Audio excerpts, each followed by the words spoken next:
Vous êtes prof? Oui, mais là j'arrête pour un an. Vous allez faire quoi? Je sais pas encore. Peut-être la météo, tiens. C'est moins courant.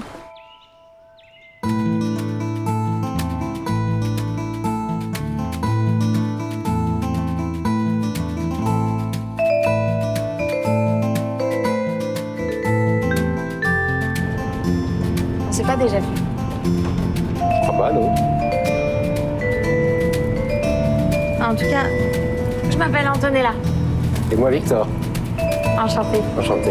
Mais que c'est beau le spectacle que j'ai devant moi, que c'est beau le cinéma de Pascal Thomas. Vous êtes tous réunis autour de ce formidable metteur en scène qui est là. Pascal Thomas, c'est quoi 50 ans de cinéma, 50 ans d'amour des acteurs, 50 ans d'amour de la vie.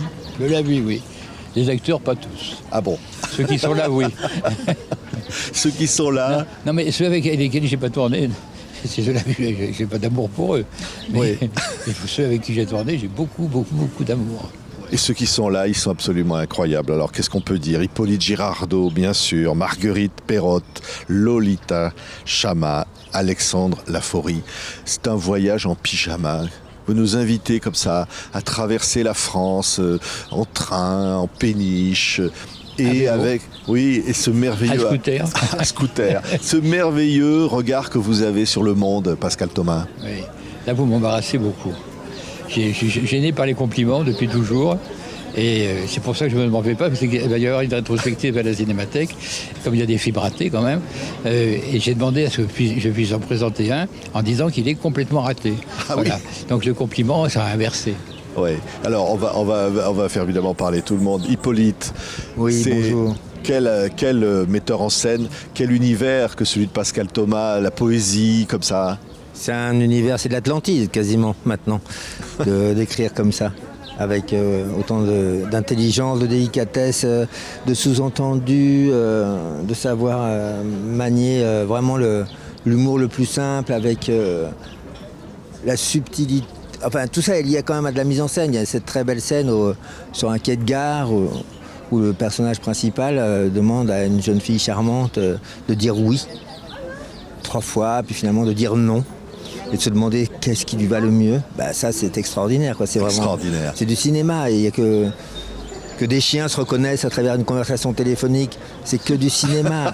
Non, mais c'est du cinéma de haute qualité, quoi. C'est vraiment les comédies de Tacheline, de tous ces gens qui ont inventé la comédie au cinéma, quoi. Ouais. Moi j'adore ça. Ah non, Alors, mais... ça fait un peu désuet de dire ça, mais en fait ça serait bien que ça soit plus vu par des jeunes metteurs en scène, les films de Pascal Thomas, que ça soit un peu obligatoire, comme le vaccin, BCG ou les conneries comme ça, un truc un peu obligatoire. Je pense que ça serait, on s'en porterait mieux, je trouve. Ouais, et il trouve comme ça des actrices merveilleuses qui sont merveilleuses en En plus, film. oui, c'est ça, un petit don là-dessus aussi, c'est vrai. Marguerite Perrotte, Bonjour. absolument un personnage comme ça sur une péniche. On peut pas tout révéler parce que le film est plein de surprises. Il se passe sans arrêt quelque chose d'étonnant, de poétique, de drôle, comme dans la vie, une vie telle que il la regarde par ses yeux. Ouais. Oui, je trouve qu'il devrait y avoir plus de films dans l'esprit de Pascal Thomas, parce que j'aime beaucoup, c'est très poétique et je trouve que ça fait, on sait pas trop de quelle époque aussi, on sait pas si on est dans le passé, dans le présent, et c'est hyper agréable et c'est hyper agréable à entendre en fait. C'est une bouffée d'air frais, je trouve. Ouais. On sort et on est heureux, on se sent bien. Ouais. Et Ça a tout fait, et ça fait aimer la vie. Hein, Lolita Chama, c'est un cinéma qui fait aimer la vie. On se dit mais bon sang, à travers lui on se dit bon sang, mais qu'est-ce que c'est beau, les choses les plus simples. Complètement, il y a une délicatesse, je trouve. La délicatesse, c'est quelque chose qui est assez rare finalement aujourd'hui de façon générale. Et je rejoins un peu ce que disait Hippolyte. C'est vrai que c'est comme une leçon, une façon de créer qui n'appartient plus vraiment à aujourd'hui, la façon de faire les films de Pascal. Et en ce sens, je trouve que c'est merveilleux, on se balade, il y a une sorte de légèreté, mais qui en fond n'est pas si légère que ça. Et c'est un peu ce que traverse le personnage principal. Il va de femme en femme, d'histoire en histoire, et tout se fait avec une grâce et quelque chose qui a l'air de rien. Et ça, j'adore dans la vie, en général. rien n'est appuyé, tout est léger, mais dans ce que ça a de noble, la légèreté. Pas dans le sens de petit ou de médiocre, au contraire, de très profond. La légèreté peut être profonde. Ouais. Et ça, c'est ce que je ressens quand j'ai vu le film pour la deuxième fois hier. Et nous-mêmes, les acteurs, dans cet univers, on une grâce. La grâce vient aussi des actrices et des acteurs. Ouais. Ah oui. On trouve sa place. Oui, Alexandre Laforie. Alors c'est lui qui est souvent en pyjama dans le film. Hein. Sa femme est partie avec les clés. Il se retrouve enfermé dehors, on peut dire. Mais dehors, c'est un univers infini où il va retrouver des ex, des nouvelles, retrouver des amis, des enfants qu'il aurait pu faire ou qu'il va faire. C'est ça, hein. C'est ça, exactement. Moi, j'avais découvert le film hier, je l'avais jamais vu encore, et j'étais pas sûr de. C'est difficile de voir un film dans lequel on est à peu près de tous les plans, donc j'avais un peu d'appréhension, et finalement j'ai beaucoup aimé. J'ai beaucoup aimé le film, et je me suis oublié rapidement, et j'ai vu ce personnage qui crée ce lien, ce fil conducteur entre tous les protagonistes du film et toutes les histoires dans l'histoire, et j'ai trouvé que c'était que ça marchait très bien. Ouais, tiens, si on se regardait quelques images de ce voyage en pyjama de Pascal Thomas. J'ai connu une Allemande qui me ressemblait étrangement. Vous l'aimiez? Beaucoup, oui. Et je crois qu'elle m'aimait un peu trop. On n'aime jamais trop. Allez, à Jacques Test. Jeunesse. Il faut se laisser porter comme un bouchon à la surface de la rivière. C'est un peu ce que je fais en ce moment.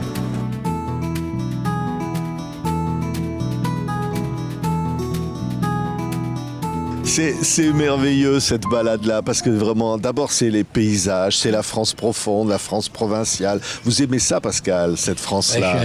Je suis un fils de provinciaux déjà. Mon père était poitevin, ma mère berrichonne. Tous mes grands-parents, quand ils sont arrivés, les parents de ma mère, il y avait 7 tailleurs du côté de mon grand-père et 6 couturières du côté de ma mère. Quand ils sont débarqués à Paris, direct à la maison Boussicot, au bon marché. Donc voilà, j'ai grandi au milieu de tailleurs, de couturières. D'ailleurs, c'est pour ça que ma voisine dit qu'elle a l'impression que qu'est-ce que tu m'as dit? Non, hier j'ai dit que dans le film, pour moi, Pascal Thomas, il fait comme de la dentelle, Pascal. Avec en tout cas les acteurs comme quelque chose d'à la fois très précis et de complètement aéré. Ouais. Voilà, c'est l'image qui me vient. Et puis donc on le disait, il crée des scènes, Hippolyte, des scènes de cinéma, des scènes de théâtre, parce des qu'en scènes fait, très fortes. En fait, il y a un point de vue très fort. Je pense qu'il y a un vrai point de vue sur le masculin et le féminin chez Pascal. Je pense que c'est quelque chose qui est vraiment un espèce de fleuve sous-jacent à tout son cinéma. Et c'est très rare de voir un film avec un héros qui soit aussi viril, comme ça, très naturellement viril, et qui en même temps soit aussi féminin, c'est-à-dire aussi qui accepte autant ça sans qu'on le raconte. Et ça, c'est très fort. C'est exactement quand on parle de la France profonde, là, des paysages. En fait, ce qui est intéressant, c'est que c'est très banal, tout le temps. Tout ce qui filme, les champs, les petites forêts, etc., c'est tout le temps banal. Ça n'est jamais spectaculaire. Et c'est pour ça que ça marche, parce que tout le monde connaît ça. Tout le monde vit au milieu d'un champ qui est absolument banal. C'est notre vie, c'est comme ça. Et c'est la capacité, je trouve, de faire du cinéma avec ça que Pascal a vraiment une qualité exceptionnelle. Et ça, c'est vraiment un point de vue, pour moi, en tout cas dans le cinéma, sur le masculin et le féminin. Oui, parce que le féminin, les sexe fort. Oui. Depuis le début. Vous aimez les femmes, Pascal. Oui, ça c'est vrai. Ça, mais comme elles sont, pas comme on voudrait qu'elles soient, mais disons que on disait que j'avais fait un film qui s'appelait Celles qu'on n'a pas eues, mais celui-là, c'est celles qui ont bien voulu de nous. Et c'est surtout ça, hein, la vie, la vie des couples. La femme décide et l'homme obéit. Vous avez lu Jacques Ezédias, il y a la balade du dimanche, vous voyez, ils sont en Bretagne, etc. Le type a mis son beau gilet, la femme est avec sa longue jupe à large revers, et ils se promènent. La femme a une canne. Le type ouvre la marche comme un viril et tout, et puis d'un coup il y a une bifurcation, une route à gauche, une route à droite. Le type se dirige vers la droite, la femme toc toc, elle lui tape sur la jambe gauche, et il prend la voie de gauche. Je pense que les relations, Oui. les hommes et les femmes, c'est ça. Mais c'est-à-dire, On a toujours cru, on croit que c'est l'homme qui décide. la Non, femme la femme le laisse faire son cirque, Oui. mais c'est elle qui décide. Mais quand je dis, il y a des scènes, des images comme ça qui se succèdent dans le film. Bon, voilà, cette péniche, ce personnage féminin qui veut un enfant en aimant une autre femme, ou ces anciennes femmes qu'il a aimées, ou celles qu'il n'a pas eues. Et finalement, voilà, c'est... Il y a tout dans ce film, finalement. Votre amour de l'humanité. Vous êtes un éternel optimiste, Pascal Thomas. Vous êtes un éternel amoureux de... Humaniste. Oui, Ouais. oui. Enfin, bon, je sais pas vraiment, j'ai pas le goût de l'époque. Hein. Le goût d'aujourd'hui, tout ça, c'est la violence et comment dire, la délation qui envahit notre société, etc. C'est quelque chose qui me révulse, qui m'agace, qui me scandalise. Il faut dire que mon père, dans le Poitou, nous a amené, il est mort quand j'avais 6 ans. Avant, il nous avait amené par deux fois à Oradour-sur-Glane, où il y avait eu ce massacre épouvantable de nazis. Et en sortant de ça, il nous avait dit « Jamais tu ne dénonces. Tu ne dénonces jamais. Jamais, jamais. Et tu ne te soumets jamais. » Et je veux dire que cette leçon d'un homme que j'ai perdu trop tôt m'est restée. Donc peut-être que le reflet de ce père perdu se retrouve et de ce qu'il me disait, se trouve dans mes films, plus une mère qui était d'une grande fantaisie. Une fantaisie absolue. Donc je pense que les parents vous forment. Ouais. Qu'est-ce qu'on va dire? Allez, on va faire un petit tour comme ça, chacun de Pascal, de ce film. On a envie de se mettre en pyjama, de partir en bicyclette sans savoir où on va. C'est ça, quand on sort du film, on se dit bon sang, hein, c'est ça, non? Moi, je préfère la chemise de nuit pour les dames. Et encore. Quoique, oui. Faut voir le monde. Il y a un moment dans le film où on dit c'est comme un bouchon qui flotte. Sur la baie. La vie, c'est ça, en fait. C'est une phrase de Renoir, de Renoir père. Hein. Oui.